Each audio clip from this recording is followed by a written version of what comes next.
Funding for New Mexico in Focus is provided by viewers like you. This week on New Mexico in Focus, the 30-day legislative session is winding down, and its primary purpose, the state budget, is coming into view. We've set New Mexico up to never ride the oil and gas roller coaster again. You got to take care of people first, and then you got to worry about the nice things. Plus, we zoom in on oil and gas, healthy soil, and threats to clean water from inside and outside the Roundhouse. New Mexico in Focus starts now. Thanks for joining us. I'm Ness Jones. You will see stories from a bunch of our correspondents in this episode, including one on state efforts to take control of water quality in New Mexico as the Trump administration continues its war on protections, and another about state leaders' ongoing delicate dance between record revenues and sickening pollution from the oil and gas industry. And sticking with the environment beat, I've got a fun interview at the bottom of the hour, a romp through the state agriculture department's efforts to improve the health of soil across New Mexico. I hope you'll stick around for that one. And the legislature is still in session, so of course you know that we were back at the Roundhouse this week. If you have been following the session, which began on January 20th, you've heard a lot about proposals to address New Mexico's doctor shortage, others to prohibit cities and counties from contracting with ICE, and a few more to crank up penalties for certain crimes. But this is a 30-day meetup for lawmakers, and the state constitution says that means, first and foremost, they got to account for the dollars and cents.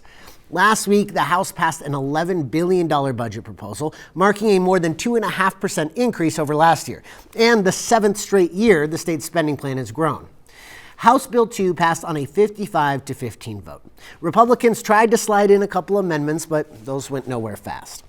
This week, the budget action is happening in the Senate. And with the session ending next week, the top half of that hourglass is running short on sand. I caught up with State Senator George Munoz, chair of his chamber's powerful Finance Committee, at the Roundhouse this week to hear about changes that the Senate is looking to make to what the House sent over and how the committee is negotiating those with the governor, who has the final say. Chairman Munoz, thanks for your time. So House Bill 2 has come over to the Senate side. You're taking a look at everything that the House decided. It's around $11 billion. We also know that projections show new money could be lower in the near future. What's the right balance of spending and saving in order to not overcommit?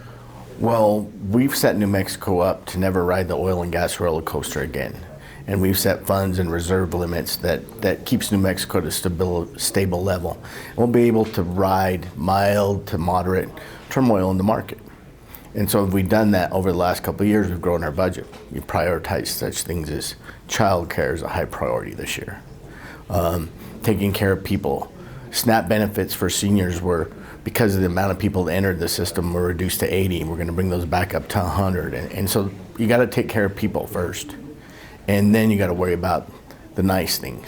Mm-hmm. You mentioned child care being an important piece of this. The governor wants universal child care. She wants it to be fully funded. The House put in co-pays for those who can afford child care. Where do you stand on that provision? Well, I mean, don't wealthy people already pay for it? They already pay taxes. Why are they excluded from being eligible for something that they pay for? And so there's a balance there. I mean, if you want it to be universal, that's fine. But you figure out somebody makes $1 million, they're still paying their taxes on that. Are they not eligible for those benefits? I think they are. And if we walked up to the ocean and I had 1 billion gallons of water and said, you can't have a cup just because you make more money, I think that's a little bit unfair. So it sounds like you're in favor of fully universal child care. What would it look like to strip that copay piece out? Well, this copay piece in there right now is triggered. It's triggered by a couple things: downturn in oil, recession, high inflation, budget numbers don't come in. Those all trigger the copays, and they trigger them up to a level. And then it also caps the number that they can add in a year. And so there's triggers in there that keep stability in it. The way we funded it is stability. And so when you want a long-term investment and you want a long-term fix, the most important thing is to create stability of where your funding is coming from. Now, your committee obviously has a ton of power around what the budget ends up looking like. The governor does have line item veto power. What do those negotiations look like between the legislature and the executive? And, when it comes to child care copays or anything else, is there anything else that tension is there that you're trying to negotiate with the executive? I mean, the tension's always there. I mean, the House sent over something that we got to move and shift around. I mean, we know we've had wildfires. They left us a $200 million hole in wildfires that we have to manage. We have to figure out how to keep our reserves at a certain level in the appropriation contingency fund and our reserves. And so that's a big number to balance out. They spent a lot of money, but we have to rebalance. We have to now shape it in conversations with the exec. Sometimes they're easy, sometimes they're hard. Any that are particularly hard right now? I mean, you categorize, for me, I categorize things like what are really the wants and what are really the needs? And how do you target the needs? Just like I mentioned with the seniors. If we're going to reduce their SNAP benefit to 80, when we have just an amount of going, the need is there. So help the people that are in need. It's a $5 million cost. Fix the needs. Then let's talk about the wants, the things that we want to do, but are we going to be able to achieve an administration that's going to be capped in 6 months from spending? You've talked about reserves a number of times. In the House bill, they are at 28%. In recent history, those have been closer to 30%. I think that's been the practice. Is 28% satisfactory to you in order to not ride that oil and gas roller coaster you mentioned? Well, we've got an increase in our bond rating, so that was a great thing for New Mexico, first time ever in the history of the state. And you look back and what created that level of comfort with the bond with Moody's, and that was reserve levels. I mean, 29%, that's about $230 million. It's a lot of money, but you can make adjustments. Yeah, I mean, in 2016, we were dead broke. If we'd have wrote you a check, we'd have bounced it. And we're never going to go there again. And since 2020, this legislature and this executive has set New Mexico up to never ride a roller coaster again. And so as we did that, we had to bring our reserve levels up so that we know we have the money in case there's a downturn, that we can feel critical things and create stability. Some big priorities in the budget. Education takes up a lion's share of it. Healthcare is another biggie. Do you anticipate maintaining those kinds of buckets of money at their current levels? Well, I mean, education, we've added over $3 billion in the last 4 years. I mean, and we haven't seen a change.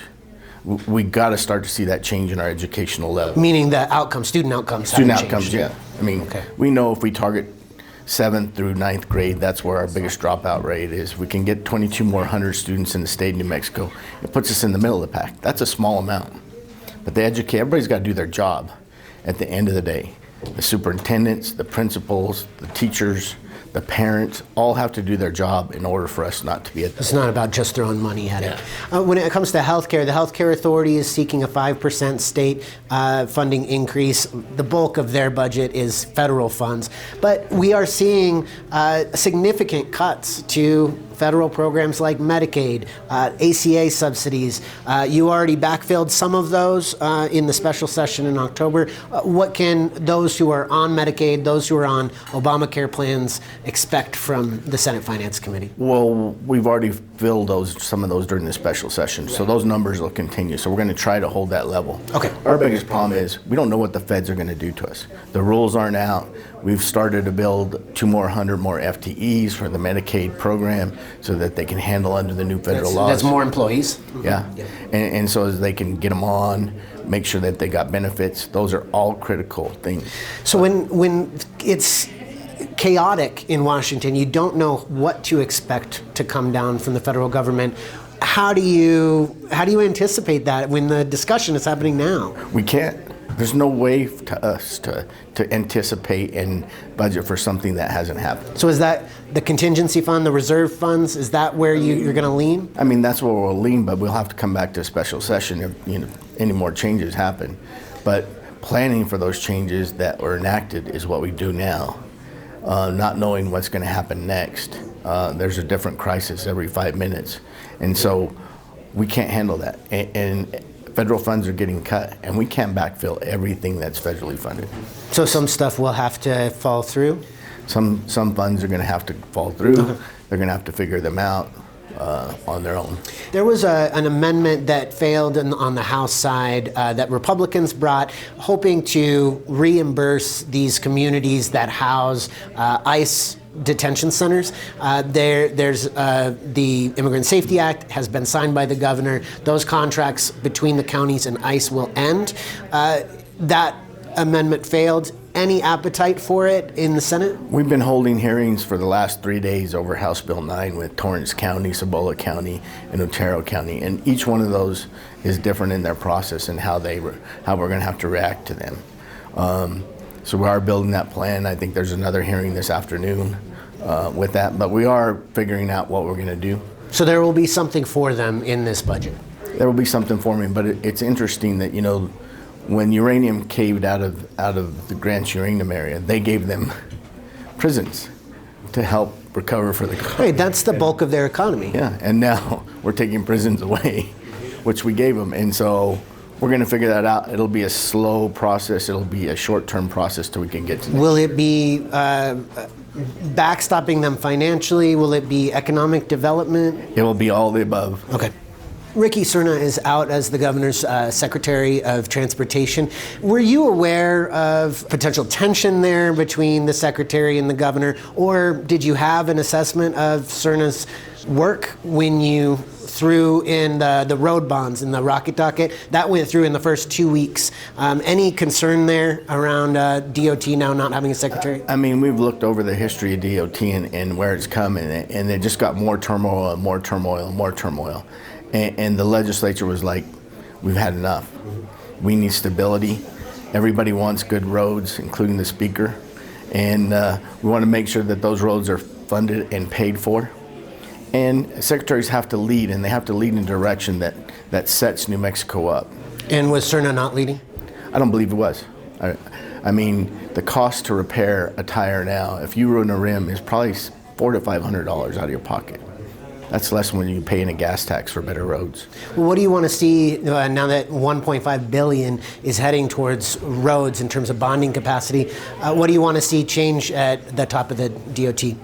Well, I think leadership will change everything below, and targeting, figuring out where the most needs are, and prioritizing those roads and how to maintain what we have.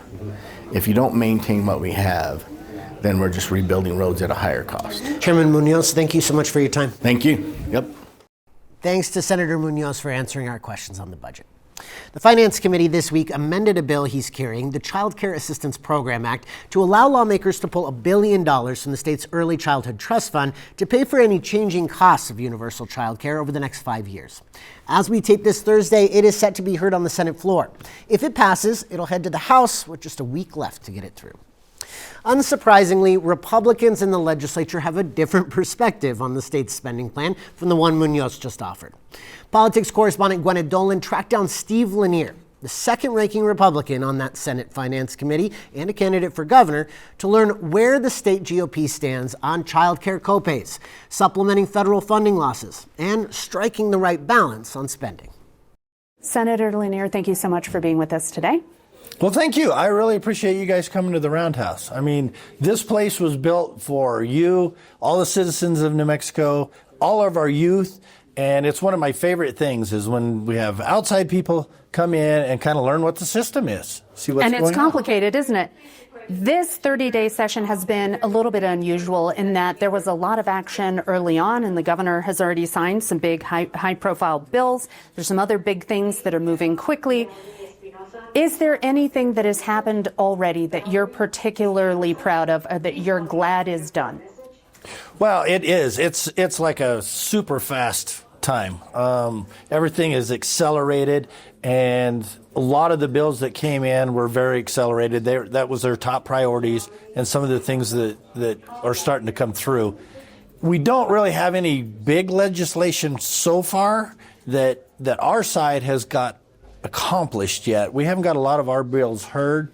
So the things that I'm most proud of is some of the stuff that we slowed down, and hopefully common sense will prevail, and maybe it won't get to the governor's desk. There's $1.5 billion for roads. Is that something you're excited about? I am very excited about the money coming to roads, because if you're from New Mexico, you know we only have one pothole. And it's from the very north of the state all the way to the south of the state, and east and west. So I always make that a joke. I am proud of the fact that we're going to get some money and get some stuff done. My issue was with it being a bond issue. The state's a very wealthy state right now. I think we're the second wealthiest state. And so I really wish we would have used some of the funds that we already have instead of focusing on a bond issue, which we're going to have to pay out for 20 years, 25 years. The governor wants to pay for free child care. The House added co-pays for parents who have enough money. Will the Senate GOP agree with that, or are you going to argue for something different in that proposal? Well, I've been arguing about this for a long time. I was one of the senators that led the practice of having a co-pay. My constituents in San Juan County and around the state, because I'm traveling all over the state right now, their concern is, how is the low income may need this, but why is somebody then making $600,000, $800,000? Why are they getting free child care? And so, in order for the governor to be able to call it universal care, which means for everyone, I wanted a co-pay system so that those people that are making $600,000, $800,000 a year have to pay something. They don't get it totally free, but it protects the governor as a universal child care too. Affordability, kind of sticking with that idea, health care, Medicare and Obamacare health plans have lost a significant portion of their federal funding. Is it important for the state to pick that up to keep health care affordable for New Mexicans? Well, I think the big issue there is not necessarily the state picking it up, but it's making us go back and look and make sure we don't have that waste, fraud, and abuse going on. It's making us reevaluate that. Now, if we still have families in this state that need the help, we're going to help them. But as far as just taking over the federal program, I'm not in favor of that. I don't think that's our place. You're a teacher. There is $6 billion in the budget for education. $60 million is for raises for teachers and state employees. Is that the right balance of spending on education? I'm not sure it's the right balance. It's kind of the same thing. I think we can do some reductions there, but we do want to keep those salaries high. We're also doing the 80-20 so that their insurance is getting paid for. That's more money in a teacher's pocket than giving them a 2% raise. Like you said, I'm a retired school teacher. I'd get a 2% raise, insurance go up 3%, and everything else. So I actually lost money on a raise. And so I'm really in favor of the 80-20 because that is money actually in a teacher's pocket, which is economic development. What is not happening this session that you want most to see happen? Oh, that's a long list. I would say medical malpractice. We've got to get this under control. And, they've come back to the table. The governor has definitely come back to the table. She understands that we need to get something done. So I'm hoping we can move forward with that. But it takes a lot of serious redoing. We can't just put a Band-Aid on, saying we're going to have these compacts. That's not going to fix the medical issue. We've got to do, restructure the entire system so that we can keep doctors in this state.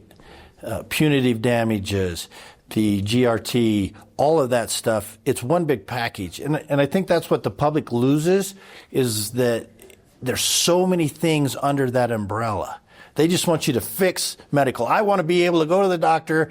I want to call the doctor and get an appointment within a few weeks, not 6 months. I mean, that's ludicrous. But to do that, we've really got to work on the root of the problem. So you've heard from the senators who sit on the powerful committee with the most sway over the state budget. But the legislature is a 112-member body, and each one of those lawmakers represent a community of New Mexicans. So this week, Gwyneth stopped a handful of them who passed us in the hallway to ask one simple question. What's the one thing you're fighting for in this budget? She gave each of them about 30 seconds to make their case. I'm very proud of this budget. It's a historic budget. It invests in families from cradle to career. And the one thing that I'm really excited about is as we build out universal childcare, we're putting the children and families who need it most first, and we're finally taking care of our educators. For far too long, they have made poverty wages. Under our bill, under House Bill 2, there's a $60 million a year career wage ladder that will ensure that every single early childhood educator is paid what they're worth. What I'm most excited about in the budget is something near and dear to the Espanola Valley, which is continued funding for phase 2 of the feasibility study of the Lowrider Capital of the World Museum that we're hoping to build in Espanola, state-run, state-funded, bringing people from all over the world to the beautiful valley to see our subculture of lowriding. From a financial standpoint, my priorities this session, we need to bring some money back to Ruidoso to help the community to recover from the fires and the floods. But one of the new events from this session is House Bill 9, and we need to bring some money home to help the counties, but more importantly, the people in the communities from those detention centers that are going to lose their revenues and their jobs in their community. So we've got to help take care of those communities. Out of all the incredible things that we are doing in this legislative session, as somebody who was a journalist for 20 years, I am so proud of the local news credit because that is really going to help, especially our rural communities that are dependent on a weekly paper that is produced by their neighbor, that is covering local events. If we don't support our local papers, if we don't support the local news initiatives, then what we are doing is losing contact with what is actually happening not only in our community, but throughout our state. I am so excited about all of the money there is in the budget for sexual assault services. They finally got recurring money in the budget. Also for the Truth Commission on Zorro Ranch, we finally got money in the budget for that as well. And also the Survivors Justice Fund, which is accompanied by the civil statute of limitations for childhood sexual assault. And we are trying to extend that and make sure that survivors of childhood sexual assault get some form of justice. A quick note on the partisan imbalance of those you just heard from, and an apology to Representatives Jennifer Jones and Gail Armstrong, who took the time to answer our question, but whose answers didn't air. Unfortunately, we had some technical difficulties. Let's say your grandmother is, she's looking for someone else to step in and take over her role of managing the land. That's an existing relationship to the land for us as an applicant. So you can own it, you can lease it, you can manage it on someone else's behalf. You've got to have landowner permission. But you're right, we'll take projects measured in square feet. Stick around for that spirited, prop-filled interview on the State Agriculture Department's efforts to keep soil healthy as we wrap up the show. We are going to turn things over to two of our other correspondents for a bit. Journalist Jerry Redfern of the nonprofit news org Capital in Maine has been helping us stay on top of oil and gas-related bills this session, and he is back this week for a chat with Camilla Feibelman, director of the Rio Grande chapter of the Sierra Club. You might have seen by now that the Clear Horizons Act, an attempt to set Governor Michelle Lujan Grisham's 7-year-old climate goals into state law, failed in the Senate this week. Jerry and Feibelman begin their conversation by digging into that bill and what its failure will cost the state. Hey, Camilla, thanks for joining us today. Thank you. Happy to be here, I suppose. Well, let's get into it and talk about why we're here. We're talking actually Thursday morning after the Clear Horizons Act bill was shot down yesterday in New Mexico's Senate. So I want to run this by you, see if I have this clear. New Mexico's Senate, generally speaking, shot down the Clear Horizons Act because they thought, or many of them thought, it was going to be too expensive. However, at the same time, these same legislators are going to be passing bills to actually spend millions of dollars on climate change mitigation projects across the state. I have that about correct? That's right. Unfortunately, the oil and gas industry spent what we can guess are hundreds of thousands of dollars to convince a small set of legislators that acting to curb the global climate crisis is actually expensive. In reality, though, when we ask oil and gas to keep their methane in the system, we get more royalties. And when we ask our utilities to use cheap renewable energy with battery storage, we're all saving money. So it's too bad because at the end of the day, what we're doing is spending hundreds of millions of dollars on mitigating the damage to fires, to our forests, to homes, to our water sources, and to our air quality. So just really quickly to back up, can you give me like a really quick thumbnail sketch of what the Clear Horizons Act was at this point and what it was trying to do? In 2019, the governor did an executive order saying that even though the Trump administration is leaving us entirely exposed to the ravages of climate change, our state is going to act. And she said we would join the goals of the Paris Climate Agreement along with other states and cities all around the country who know that we have to do something about these warming winters and the climate-driven mosquitoes in our backyard that can carry things like West Nile virus.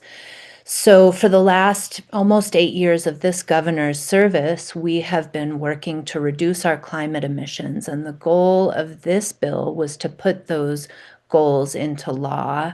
And that's to protect us from what happened when Governor Richardson left office and Governor Susana Martinez came in. She basically undid his executive work to protect our climate, and we lost 8 years of progress on increased royalties to the state and reduced pollution at the same time. So we were putting on the books what we've already been doing for the last 8 years. So, a quick question then. So how many years has passed? What's that, 7 years since the governor initially signed that? How many times has the Clear Horizons Act or a version thereof been in front of the legislature? I'd say this latest iteration, just 2 years, but different approaches to looking at our climate emissions from a statewide perspective has happened at least 5 times. But I don't want people to lose hope. We've actually made quite a bit of progress. The governor passed nation-leading methane and smog rules. Methane is the natural gas that leaks out when petroleum is extracted. We passed the Energy Transition Act, which keeps more renewables in increasing amounts powering our electrical systems. We passed clean cars rules to help make sure our cars are more affordable and are more accessible, that we can find them on dealer lots. And we've improved our building codes in the state. And in fact, by 2030, we will have reduced our emissions about 31%. But to get to that 45% reduction over what we were emitting in 2005, we've got more to do. And most of that needs to come from oil and gas. But what's crazy is they've already committed to these goals at the corporate level, but seem more focused on making sure that out-of-state execs have their profits. So it's not about affordability for the customer. It's about profits for major oil and gas producers. So, a real quick question here, talking again just specifically about the bill. So it has come up in various forms several times. Is this maybe not the best way to go? I mean, this particular version of the bill had a huge chunk of it devoted specifically to carbon mitigation projects, that an idea that was brought up by oil and gas companies themselves with the bill sponsors, Senator Mimi Stewart.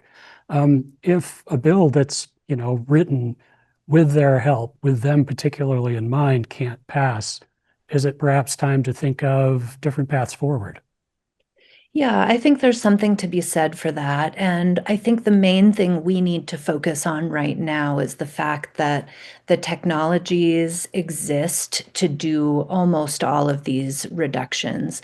80% of economic growth in China right now is from green jobs and green development. And this is us just staying ahead of the competitive game. Now, you'll see that the Trump administration today is basically upending any climate action that we might otherwise have been taking by prohibiting the EPA from regulating greenhouse gases.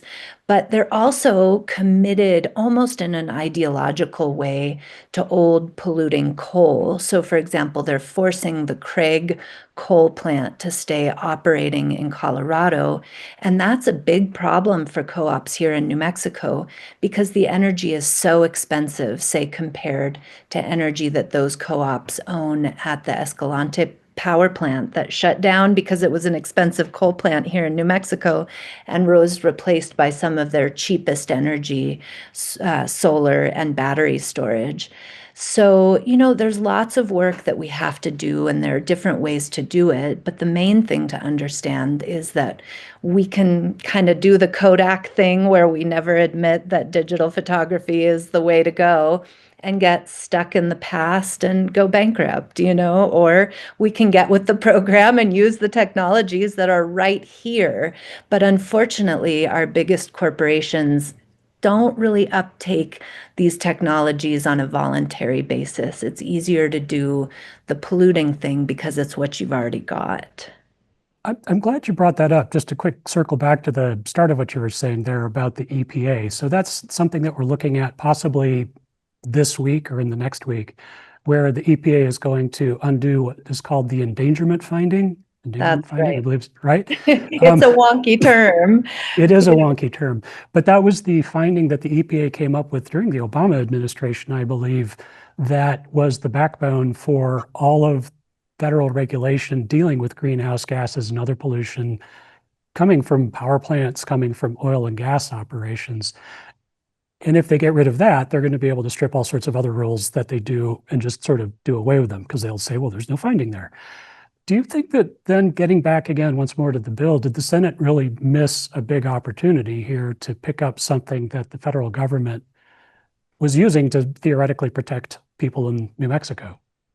Yeah, that's right. I mean, 7 Democrats aligned themselves with the Trump administration, making false claims about the expense to actually reducing greenhouse gases instead of understanding what the endangerment finding actually said.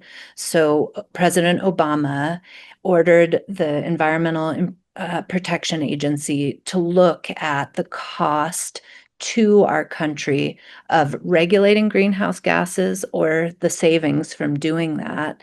And that's what the finding says. It says that greenhouse gases are so profoundly dangerous to this country and are so costly that we have to act to reduce our greenhouse gas emissions. That's what's being potentially stripped today by the Environmental Improvement Agency. And I think one thing that probably the average person doesn't know or understand is that anytime the Environmental Protection Agency or the Environmental Improvement Board here in New Mexico makes any rules about the environment, they have to consider the economic impact. But today, with the removal of the endangerment finding, will be the removal of rules that require our vehicles to be efficient. So you're being told by the elected government of this country that you have the right to pay more for your gasoline. Efficient cars save all of us money at the gas pump.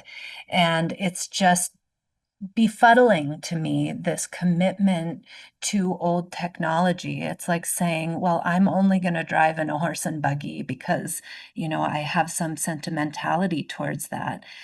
Business and growth and solutions aren't about sentiment. It's about efficiency, efficient use of our resources so that our kids have something left. But let's get grounded in what's happening today, right here in New Mexico. We have not seen a warmer winter. There is no snowpack to speak of. This means no spring runoff, no recharge of our aquifers, curtailed irrigation. We have a new species of mosquito here in New Mexico. A member of the Senate's husband has West Nile virus because of one of those mosquitoes. So the cost to our people and our state is profound. But yesterday, a majority of the Senate decided we would prefer to pay for those damages directly. And that's what happened. And I'm sorry about it. Thanks to Camilla Feibelman from the Sierra Club for helping us understand what the legislature hasn't done on climate change in recent years, and to Jerry Redfern for holding that conversation for us. You're going to get a final dose of him next week as the session comes to a close. So among the victims of the Trump administration's slash and burn approach to environmental protections is the Clean Water Act. This policy shift has hit hard in New Mexico, where many waterways are no longer covered under federal law. That's prompted state officials and environmental groups to try and plug the proverbial dam and take charge of water quality. Correspondent Elizabeth Miller joins Tricia Snyder, Rivers and Waters Program Director from the New Mexico Wilderness Alliance, on the banks of the Santa Fe River to learn more. Tricia, thank you so much for coming here to speak with me today. I wanted to hear a little bit more about the New Mexico Surface Water Quality Permitting Program that's currently in development and some of the history for why the needs for this program arose. Yeah, thanks so much for having me. Super excited to be talking about this important issue. So as you may remember, in 2023, the U.S. Supreme Court passed a really important decision called Sackett versus EPA. And essentially what that decision did was remove many of the waters that had previously been covered under the Clean Water Act for decades. And arguably, there was no state in the nation that was made more vulnerable than New Mexico. And that's because it was really focused on intermittent and ephemeral waterways, or those waters that don't run year-round, which, as you probably know, is most of New Mexico's waters. So the translation was up to 96% of our waterways lost federal protection. And that's protection that has served the state well for over 50 years under the Clean Water Act. So really monumental. Right, and we're standing here in the Santa Fe River as an example of one of the many waterways in the state that don't flow year-round. The river channel's dry and has been dry for some time. Yeah, absolutely. And, you know, I think whether you're talking about the Santa Fe River, which is much beloved by Santa Fe residents, whether you're talking about some of our iconic rivers like the Rio Grande and the Pecos, the bottom line is ephemeral and intermittent waterways play a role in all of those things, right? They feed those major rivers. They are the lifelines. You can think of them as the arteries of life across our state. And when they're degraded and polluted, that means that's just going to kind of continue to snowball, and we're going to have bigger pollution events as we go. Sure, everything flows downstream, right? So the state is in the middle of a rulemaking process trying to stand up this new program. What would that do? So we passed that bill, Senate Bill 21, last year. It's now the law of the land. We have a state-led surface water quality permitting program. And now the real work begins, and we get to actually kind of put it in place. And so that's what the Environment Department is doing. There's still a lot of work to do to get mapping applications ready so that we can be a little bit more clear where there is still federal jurisdiction and where we're talking about state-only jurisdiction. We've got to get databases up and running so that those permits can be easily accessible. And then, of course, we've got to staff up and get all of those people trained.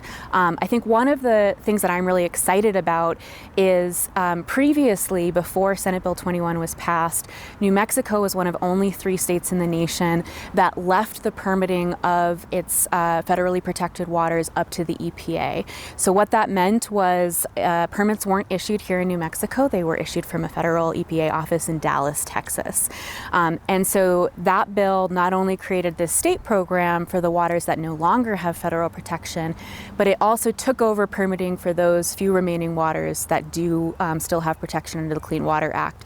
So now if you are a discharger and you need to figure out, you've got questions about your permit, you've got a one-stop shop, and you know who you can talk to, somebody at the Environment Department that lives in these areas, that knows these waters, and get your questions answered. Right, and it's the state of New Mexico making choices about the state of New Mexico's waterways. Exactly. And it has to do with some of these facilities like wastewater treatment plants, right? So these are really really integral municipal facilities that we're talking about permits for. Is that right? Totally. Yeah. So we're talking about industry. We're talking about the treatment facilities that provide drinking water for communities. But we're also talking about, the water that is supporting species and habitat. I mean, it's become a cliche at this point, but water is life. So we have to make sure that our communities are supported and that water is clean. And I think at the end of the day, what we're doing is we're restoring the protections that have existed in the state for 50 years. And those protections have served New Mexico really well. Agriculture has thrived, industry has thrived, and communities have thrived. So we're just making sure that is retained. Right. So hugely important program. The thing that's working through the legislature right now is the question of how to fund it, right? So tell me a little bit about the current line item request that's working its way through the legislature. Yeah, so was excited to see in the executive budget a $1.5 million request for the Surface Water Quality Program, and that combined with other funding that has been previously appropriated is going to carry the Environment Department through the next fiscal year. The legislature has been consistent about the importance of this issue. They've been funding, looking into it and investigating how we could get this done for the past few legislative sessions. So that $1.5 million did come over from the House for HB2, and so that's awesome. We just need to make sure that stays in the budget, and that'll help get the Surface Water Quality Program set up and do all of those things that I mentioned: mapping, databases, hiring, training, et cetera, et cetera. And hiring and training and running this program, these are not insignificant numbers, right? The number of full-time employees required, I've heard characterized as kind of shocking. Yeah, I mean, I think we're talking about somewhere around 60 FTEs to run the program. Not all of those folks need to be new. Some of those folks are already working at the Environment Department, and it's just repurposing their job a little bit. But this is a big task that they're taking on. Issuing these permits is important, and I think we need to make sure that the Environment Department is resourced and staffed appropriately so that they can do it right. In particular, it would be a shame if we moved all of this permitting here in-house and then industry and the permittees are not able to get the support that they need. I think it's really important that we support our permitted community like that. What kind of debate or pushback is the bill facing? Is anyone raising opposition to it? I think we saw some pushback last year with the setting up of the framework of the program, and there was some details that we had to work with industry on. But I will say I really want to give a lot of kudos to the Environment Department for working really hard to hear all the voices. So even before they brought the bill in 2025 legislative session, they set up the Surface Water Advisory Panel, or the SWAP. And that brought together folks like me who are representing the environmental NGO community, but also brought Pueblo to the table, brought some of the federal agencies to the table, brought those municipal folks who are thinking about drinking water for their communities, and brought some of the industry to the table so that we could talk about what are the needs, what does this need to look like so it works for New Mexico.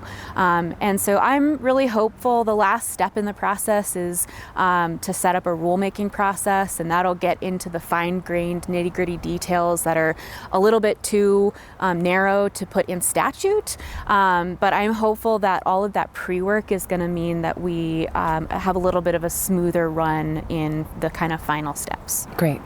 There is kind of a nuts and bolts question in play. What's the sticking point at now? Yeah, right now? So the legislature needs to decide, do we want to keep the status quo, which is no permit fees, and that would mean that the state is on the hook for paying that $8 million a year, or do we want to put that burden fully on dischargers and have permit fees cover the full cost of the program, or is there some kind of middle ground? My organization, New Mexico Wild, and the partners that we work with, we believe that the best approach is a hybrid approach, and in particular, we'd love to see something that recognizes the public good that wastewater treatment facilities provide, and see reduced fees for those folks, especially for small communities. I think even relatively small fees could have a big impact.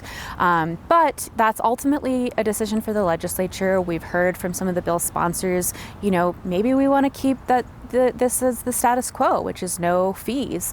And that's ultimately something that they're going to have to decide on how they want to approach that. So a lot of discussing to get through in the next week. Yeah. Got it. And how does this program now square in the ongoing federal landscape with, definitions of where the Clean Water Act applies? Yeah, so I think what we're seeing with the federal rulemaking is just kind of an underscore of how important this state-led surface water quality permitting program is. And you can kind of think of these rulemakings as solidifying the Sackett decision. So post-Sackett, we could say, we're pretty sure that up to 96% of our waterways are going to be no longer protected under the Clean Water Act. But with these rules, it just really solidifies that, and we can say with a lot more certainty, New Mexico is largely unprotected. There's also kind of some wonky back and forth about the way that definitions are working that don't quite work with Southwest hydrology. And so I think it just further underscores the importance of having the folks that live here, that know these waters, that know the hydrology, that know also the industry and the needs of the dischargers. They're the ones running the permitting program and leading this effort. Thanks again to Elizabeth Miller and Tricia Snyder for that conversation. For several years, the New Mexico Department of Agriculture has offered a grant program to help improve soil conditions across the state. Aptly dubbed the Healthy Soil Program, the grants are offered to farmers and ranchers as well as anyone with an interest in caring for their land. I spoke with program co-lead Katie Creighton, along with Tyler Zander, the Soil Health Coordinator for the Taos Soil and Water Conservation District, about the flagging conditions for dirt and earth in New Mexico and how these grants are working to bring life back to the surface. Tyler, Katie, welcome to New Mexico in Focus. Thanks for being here. Before we dig more into the grant program, Katie, I'm wondering if you can talk a little bit more about the Healthy Soil Program and how it came about. Sure. First off, thanks so much for having us and for the interest in NMDA's Healthy Soil Program. It came about in 2019, and that was thanks to enactment of the Healthy Soil Act. So the Healthy Soil Act names 5 soil health principles, and because they're kind of abstract, I brought along some props. Trusty props. I brought That's some props great. to help try to make concrete the principles that are really at the heart of the Healthy Soil Act, because they in turn are at the heart of our program, the Healthy Soil Program at NMDA. Great. Well, let's hear it. All right. So the first principle of soil health, I brought that as an extra, so Tyler, that goes home with you, is to keep the soil covered. So the way I like to think of it is putting on a baseball cap. It may look terrible, but that's okay. I'm protected from the lights of the studio. If a great gust of wind comes in, it'll keep my hair more or less in place. Let's say a great big rainfall comes. My hair's not going to get as wet. I'm also protected from temperature swings. So if I step out into the parking lot, it's a little cool when I leave here, my head will still be kept pretty warm. So that's soil health principle number 1, is to keep the soil covered. Ideally with something living, but mulch works as well. Okay, so keep it covered. Keep it covered. What else? So soil health principle number 2 is to minimize disturbance on cropland and to minimize external inputs. I'm a simple person. I just looked around my house for my props, but this is what I would point to as a way of showing disturbance. So when I get home this evening, I'm going to clean my face with this little sponge. I don't want to overdo it because I'm going to irritate the surface of my skin and the microbes that live on my skin and really help protect me. Now I've got some stuff that I'll probably squirt and put on my skin later this evening, but that's an external input, so I really don't want to overdo it with this stuff either. But in terms of soil health, we want to minimize tillage on farmland because that's really disruptive to the surface of the soil. Maximizing biodiversity. Trail mix. I know that if I eat different kinds of things, my body's going to benefit from those different things. Same story for the soil. The more different kinds of plants that are there on the land, the better the soil does. Different nutrients being imparted to the soil. Principle number 4, maintaining a living root. I brought a simple straw because that's essentially what roots do, is they act as straws to take in the rainfall and the wonderful snowfall we just had and sock that down beneath the soil surface so that plants can access it later. So maintaining a living root. Last one, my favorite, integrating animals. I bring you a business card. Why do I bring you a business card and not say a stuffed cow? Well, because animals do for the land what people do in the workplace. They're performing services for free. They're cycling nutrients, they're depositing manure and urine, and that acts as a fertilizer for seeds. They're moving seeds around. So that gentle disturbance of animals, when managed properly, is actually really good for the soil. I can tell that you were a teacher at one point. I feel like I'm learning a ton from all of your props on healthy soil. One of the centerpieces of your program is your grant program. Yes. Tyler, you are a grantee. The Soil and Water Conservation District that you work for, TAOS, is a grantee, I think 3 times now. So can we back up before you got your first grant, or before the district did? What attracted you to the grant program, and why were you interested in getting a little extra support around this? It's human nature to take things for granted, you know? Like, if you're hungry, you go to the grocery store, that sort of thing. And you don't necessarily think about, oh, did somebody grow that? Where was it grown? Where did it come from? And so it's kind of the same way with soil. We kind of just walk on it and don't think too much about how it contributes to our, immediate needs. During the pandemic, when we were still doing social distancing stuff, we showed a movie about soil health that was kind of in vogue at the time. I'm having difficulty remembering the name of it right now. It wasn't, the second one was Common Ground. Do you remember the first one? Kiss the Ground. Kiss the Ground. Okay, yeah, so we had a kind of like a drive-in, socially distanced, like documentary screening, and we had a huge turnout. It again, the idea of, empty grocery store shelves makes people think about, maybe I should be taking care of, my food production, my care for, producing my own food. And, so we felt that there was like some energy there surrounding that, and we wanted to move away from just like being aware of something to actually doing something about it. And you don't have to be a public entity like the one that Tyler works for to apply, right? Who qualifies for the grants? Yeah, so you key in on something important. We have 2 applicant types for our grants, and the first is eligible entities. So that's inclusive of our soil and water conservation districts, but it's also inclusive of the state's tribal governments, of the state's acequias, of the state's land grants, Cooperative Extension Service.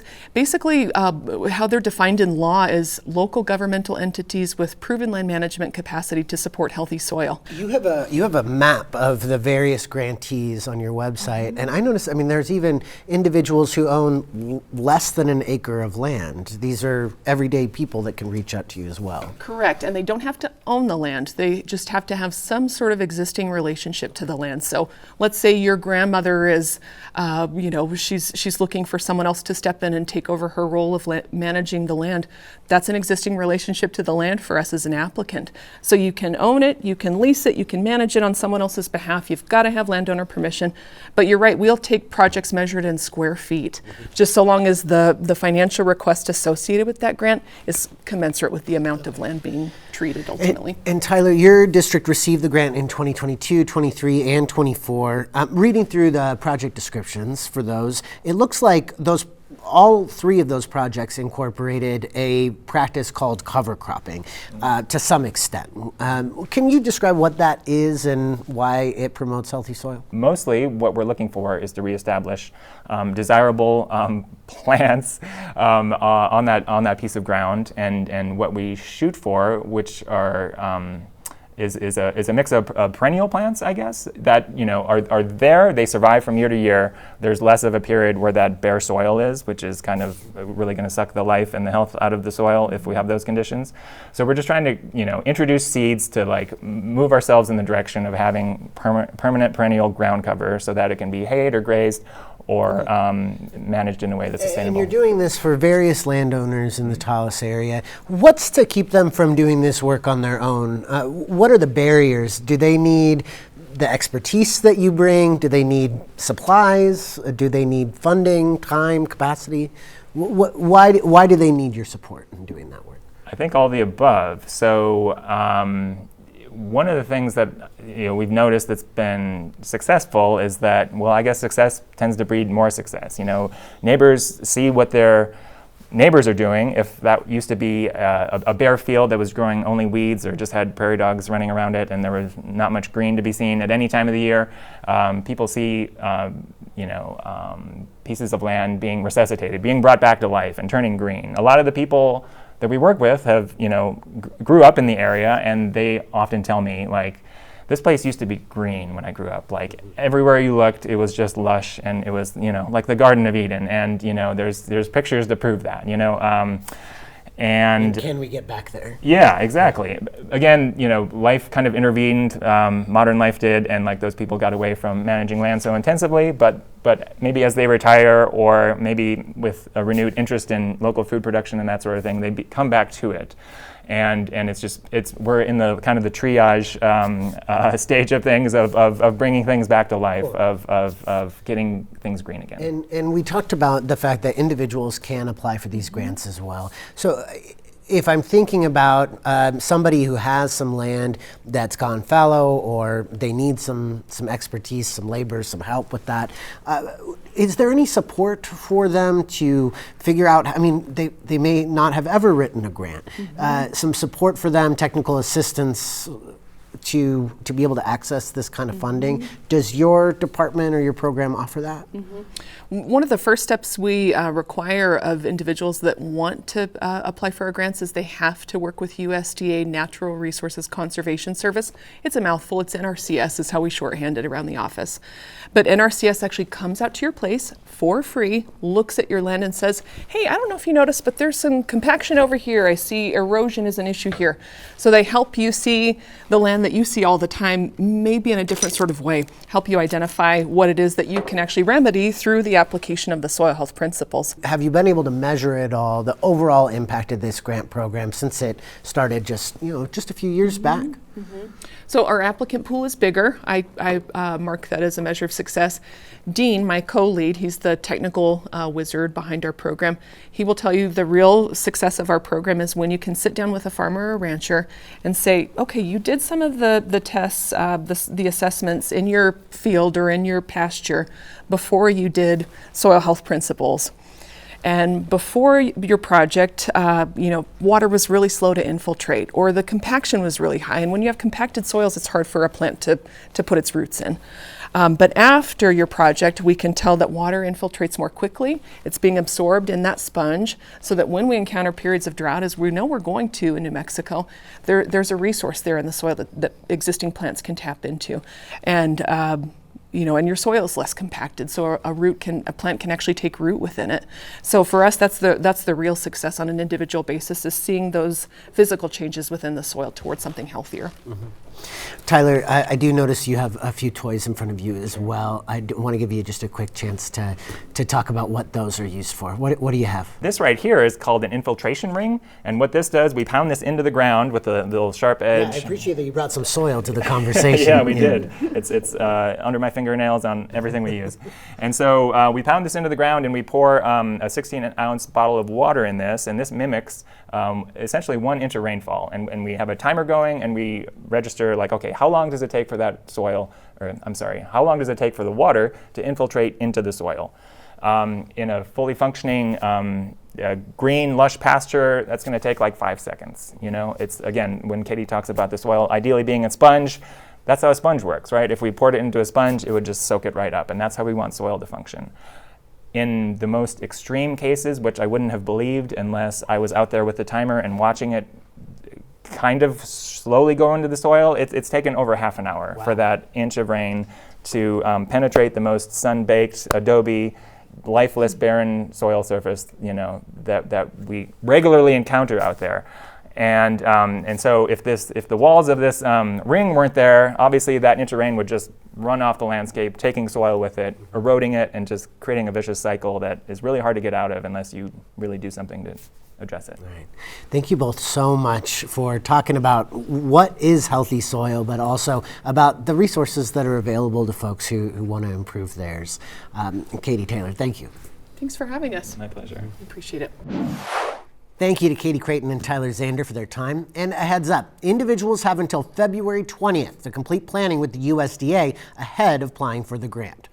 Thanks again to everyone else who contributed to the show as well. Join us here next week for some in-depth analysis of the legislature as it wraps up its work. For New Mexico PBS, I'm Nash Jones. Until then, stay focused.